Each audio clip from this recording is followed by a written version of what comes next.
There was a time when our forefathers lived on the surface quite naturally. Indeed, they did so for millions of years, but time changed. The very sun which had provided us with sustenance turned hostile. It changed only slightly, but the change was sufficient to upset the balance of nature on his planet.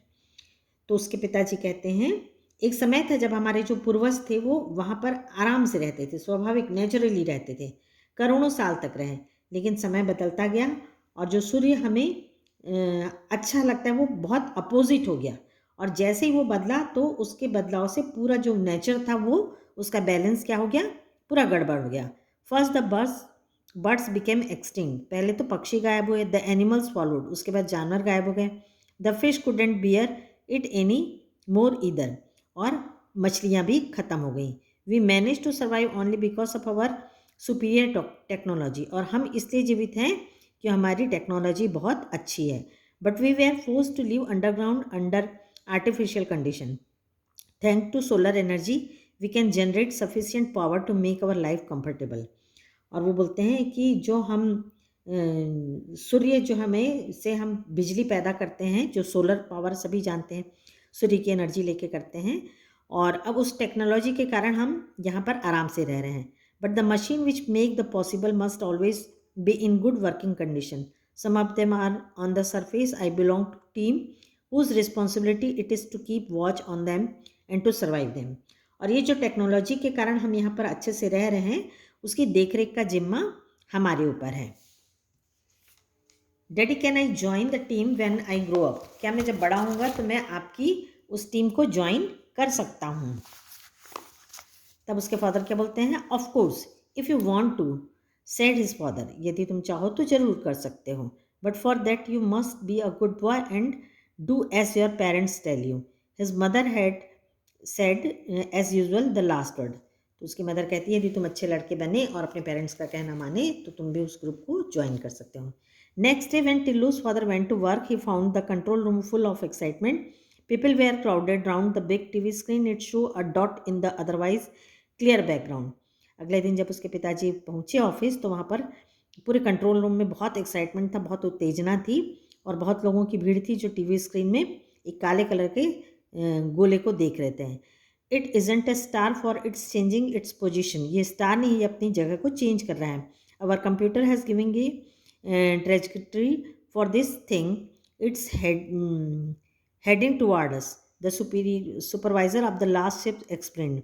Spacecraft Tilu's father asked. By now, he was joined by his teammates on the new shift. So we think, but it needs watching. तो अपने अपने तरफ से सारे लोग बोल रहे थे कि ये क्या है, स्पेस क्राफ्ट है कि कोई दूसरे प्लेनेट का है या कोई एलियन हैंड है, इस चीज़ का पता लगाया जा रहा था। A spacecraft where from the solar system was not known to have any life anywhere else except on their planet. Tillu's father recalled the ancient days recorded in the archives in the Central Bureau when their ancestor had a well developed space program and had searched the solar system with manned and unnamed spacecraft and found that they were indeed alone. Now, in the days of energy shortage and underground life, they had no space program. They could only watch impotentially from their vantage point who were this stranger. तो लोगों में ये रहता है कि ये कौन है, कहाँ से आए हैं और ये किस चीज़ के लिए आए हैं।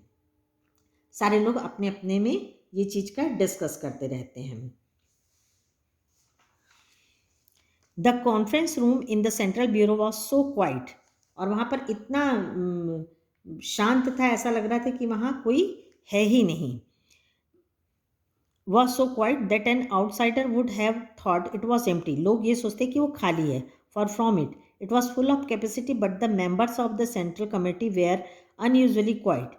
दे knew that the president was going to make a momentous announcement, लेकिन वहाँ पर वो इसलिए इतना सन्नाटा था क्योंकि लोग ये जानना, वहाँ उनके जो चीफ थे वो कुछ बोलना चाहते थे, इसलिए सारे लोग एकदम चुपचाप उनकी बात का इंतजार कर रहे थे।